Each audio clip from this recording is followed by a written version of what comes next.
Binding toxins means to neutralize them, creating a stable particle from an unstable particle. Lyme creates major instability as the body becomes flooded with unstable neurotoxins. Neutralizing unstable toxins can be done in different ways. Cleanse and detoxifications are buzzwords in Lyme, as well as all of healthcare. When healing Lyme, we really have to start to understand what the difference is between these two, as they are very complicated. So the key to cellular health, foundationally, is going to be to increase oxygenation. And so we want to remove these toxic structures in order to increase the oxygenation. Whenever toxins accumulate, they accumulate into these hard and sticky layers, and the hard and sticky layers do not allow the cells to respirate. They don't allow them to breathe, and so it is very, very important that we get that gunk out of there, those neurotoxins out of there, in order to really re-engage and resupply those cells with oxygen. Think of the smell that you smell after a rainstorm. Why are you attracted to that? Because there's a ton of ions in the air. And think of when you go to the forest. Why do you feel so much better? Because there are a ton of ions in the air. To the beach, same thing. So what's happening is these ions that are very, very stable are able to donate ions to the unstable molecules in the body, creating stability, making you feel better because you are better, because your cells actually are better by getting that ion bath. So cleansing and detoxification, very important. Neutralizing harmful toxins increases the oxygenation within the body. Cleansing, detoxification, healing, it's all about increasing oxygenation. Toxins accumulate in these thick, hard layers. Well, we can't get there and chisel them out. So what we have to do is we just have to dissolve them. And that's going to be done through detoxification and cleansing. Let's just talk about what the difference between detoxification and cleanse is. When you think of detoxification, it's a harsher word. It's harder. It means to forcefully remove toxins from the body. I had done this before I really understood about cleansing. One way that I did was I used Dmsa and to bind up toxins and heavy metals, and Dmsa suppositories. But what happens is, boy, it pulls a ton of toxins into the body all at one time. The dosage is hard to get right, and really can overwhelm the body. It can be very hard. It could take a month or so to recover. So alternatively, what I learned how to do is cleanse. And cleanse really is a much more gentle way to think about changing and detoxifying the body. Cleansing, it can be simple. It can be as simple as giving your liver, your kidney, your lungs, all detox organs, your skin, and your intestines, the nutrients, the vitamins, the minerals that they need to function efficiently. Or it can be something a little bit more drastic, like using toxin binders, which I will talk about next. So what we want to do when we're talking about binders, we're really talking about doing, right? We're talking about chemical reactions or magnetics that will stabilize and neutralize toxic particles so that we can remove them using the lymphatic system, the liver, the kidney, and the intestines. What I'll start with is, when we're talking about binders, there's these different groupings of binders. Number one would be antioxidants. So an antioxidant, this is, I think, one of the biggest misses and misunderstood concepts in all of healthcare. When it comes to antioxidants, right, everything has antioxidants. Your body is constantly using these antioxidants that come from fruit, that come from all the vitamins that we get, come from our food, come from the cruciferous vegetables, the vegetables that we eat, and vitamin C is like a master antioxidant. Glutathione is a master large antioxidant that your body, your liver, actually makes. But what these actually do, these antioxidants are very stable molecules. What the goal is then is to put these into the body. You have these unstable molecules in the body, and these stable molecules that we're giving the antioxidant, they donate an ion. They literally donate an ion and create stable particles out of unstable particles. So cool. But so those are antioxidants. And then binding agents that use adsorption.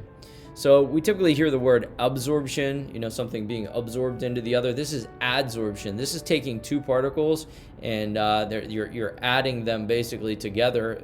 The adsorption is 2 into 1. Magnetic bonds work like this. They have a magnetic attraction where two particles can turn into one.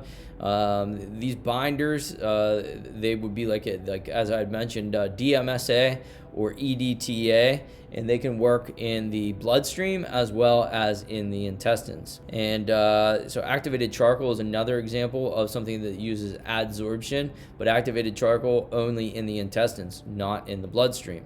So the particles are too big. You take it orally. Hopefully it gets down there through the GI tract, and then it binds these any free radical particles that are entering into they end up in the intestines from the lymphatic system, and don't allow them back to circulate into the bloodstream through those intestines. Binding agents that trap toxins, and when specifically I'm talking about is zeolites. Zeolites changed my life. Zeolites are so cool. They're these little particles that have crevasses in them, and they're all these different sizes, and they can be genetically engineered to change them. So there's small nanoparticles, there's bigger particles, like I mentioned about the size of glutathione. And so what's cool about this is the zeolites, they can function in the intestines. You can take them orally, or also you can take the zeolites, I do sublingually, underneath the tongue, so they can get directly into the bloodstream, but they flow out throughout the bloodstream. You have little tiny ones, you have medium-sized ones, you have big ones, and that difference in sizes is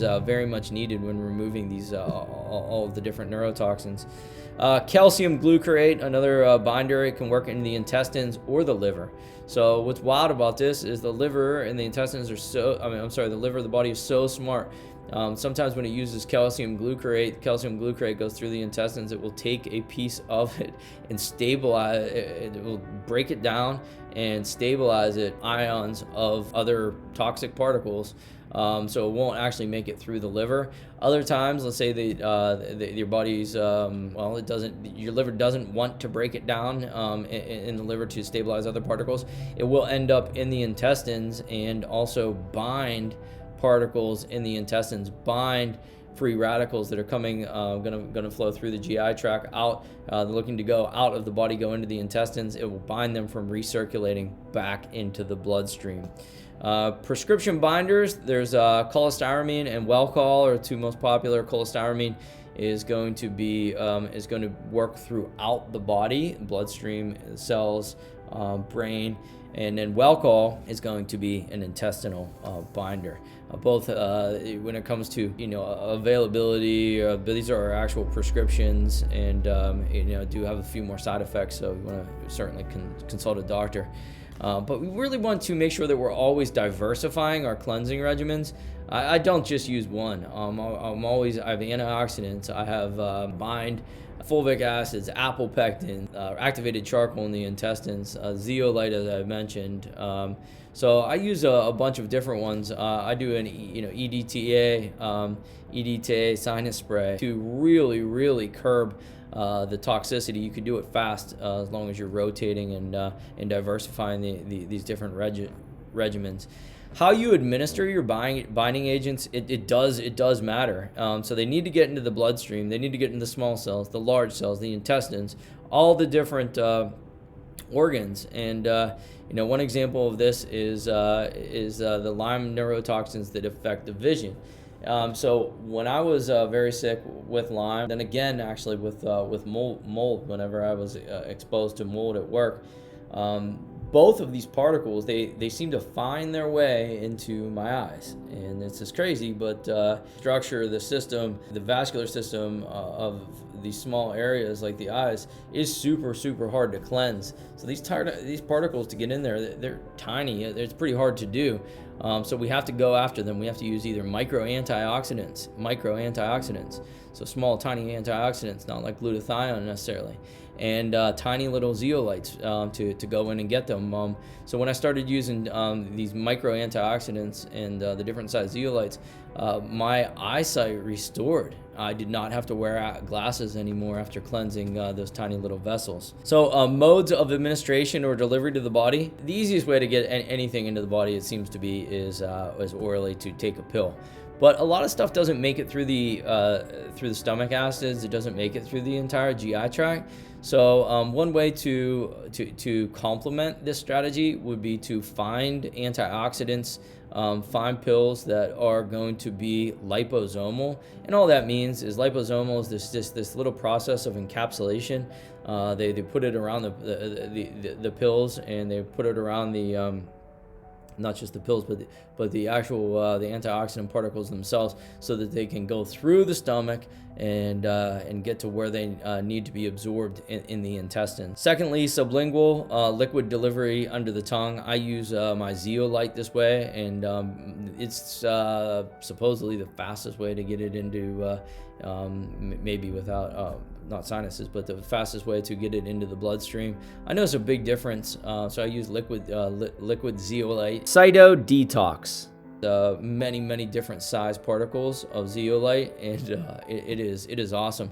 I wish I had this 15 years ago when I was very sick, and only came out maybe in the last three or so years. But an incredible supplement. Another way to get a toxin binder into the body is, I'd mentioned about Dmsa, suppositories. Suppositories, they can be a pain in the ass, but really they're hard to get in there. So there's some rules, right? You just read the pill, but you want to really make sure you're working with a doctor if you're doing anything suppository, because it goes right into the bloodstream. So inside the intestines, water soluble, boom, right into the bloodstream. A lot like the sublingual, a lot like the any type of spray. Then you have the skin. Skin is one of the easiest ways to detoxify. Far infrared saunas, oh, man, I love it. I always feel great after a far infrared sauna. But also something significantly cheaper that has helped me and was a paramount on my Lyme journey was bentonite clay baths. And so you could get an entire tub like this for probably $12-13. I'd say that's 2 months, maybe a month and a half, 2 months worth of baths. But you can get one every couple of days without any harm, but really helps to decrease that toxic load from the body. Another way to administer cleansing agents would be through the sinuses. And so I use a couple of different ones. There aren't many on the market. I found myself on a website one time, and I just saw glutathione administered through sinus spray. There was a company called Gluta Quick, Gluta Quick, like fast, like agile, quick. Gluta Quick, and it's like these large antioxidant particles, glutathione, and then the same company.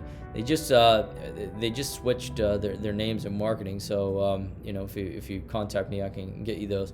But Marcons, Marcons A and B. So Marcons, if you just Google that, Marcons A and B, the same company administers this cleansing sprays. And the one that specifically that I'm using that has helped significantly, I'm actually on it right now, is EDTA. So I'd mentioned about the binders, the adsorption binders that have a little bit of the magnetic capability. This EDTA is something that I just one spray into each nostril every other day. You'll notice a big difference within a month as the brain fog starts to restore. You can become more articulate. You can feel that your teeth start to change, become better. But it really helps to remove those. And the last way to administer any type of cleansing agent would definitely be through the lungs. And there aren't many that I know of that can do this, but as I had mentioned about ions, donating ions whenever you go to the beach or the forest, salt caves work like this. You can go to a salt cave, just Google salt cave, as well as you can buy like a nebulizer, a ceramic nebulizer, pink Himalayan sea salt in it, and it will give off stable ions that really help the lungs. So you're always diversifying your different cleansing regimens. You can not just the actual words, but you're using them through different modalities to get to these different places and affect the different sizes of of toxins. Timing is the last, really important aspect of the administration of cleansing agents. I don't try to make this too complicated. I think that if you start to make all these regimens complicated, it's just too overwhelming. If I'm feeling really, really bad, I'm gonna take them at 6:30 a.m. when I wake up. That way, I've got about an hour before I would eat or drink any coffee, anything like that. They're not gonna absorb your nutrition at that point. Midday is the second time when people typically would take them, and let's say around 2 or 3 o'clock, so they're in between meals. It's just hard midday because it's easy to forget, and it's easy to eat late or something like that. You don't want it absorbing your nutrition. And then the last one would be about maybe 4 hours after dinner. If you eat at 6 o'clock, take it 10 o'clock before you would go to bed, so that it's working all night as your body's detoxifying.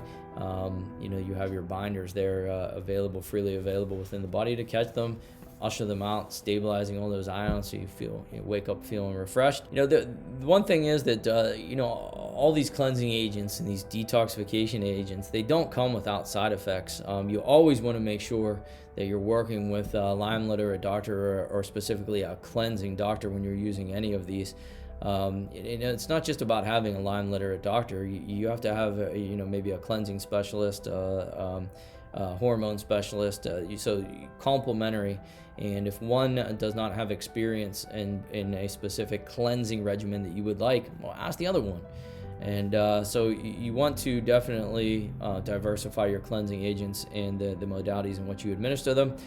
Side effects include, and this is very, very important, mineral deficiency, constipation, clogged liver, and kidney. For me, if I'm going to be binding up toxins and cleansing, I always have on hand something to supplement my kidney and liver. I use Livoplex and Renafood from Standard Process, Livoplex and Renafood. They're cheap, they're easy. If I'm feeling clogged up, I just take a couple of them. They're food. They don't have interaction with anything else. They're everything approved by the FDA. But the biggest problem typically with cleansing is going to be a mineral deficiency, as all these cleansing agents, they will literally bind all of the good minerals that you have in the body. And minerals are imperative for all function, all brain function, all muscle function. If you find yourself getting fatigued, if you find yourself having an inability to articulate word retrieval, things like that, while you're cleansing, it's either you're going too hard, so you better just slow down, or it's a mineral deficiency. So supplement minerals, I do it actually 3 different times. You have to have minerals, and then you have to have trace minerals. And you want your typically trace minerals to come from the sea. You don't want any pollutants in them, or any will be the contaminants. So Google these trace minerals that come from the sea. Things will come right up, but there's a lot of them. There's a lot of good ones. They're cheap. And then minerals, I prefer my minerals whenever I'm supplementing. I supplement my minerals at lunch as well as dinner while I'm on cleansing regimens. Because you definitely have to take more than just what is on that bottle. You have to take a clinical dose, and that's why it's so important to work with your doctors. Sometimes it could be 2 times what's on the bottle. Sometimes it could be 3 times what's on the bottle. It might be 8 pills, it might be 10 pills. But if you're cleansing and you're taking these binding agents, you have to substitute. They have to be in there. Otherwise, these processes will just fail, and it could be very, very serious side effects. Your heart without magnesium won't work, your muscles won't work, your brain won't work. So it is very, very, very important to supplement with minerals as well as trace minerals whenever you're cleansing and detoxifying. And lastly, side effects. Again, create a T chart. You want to write when you're choosing which cleansing routines to take.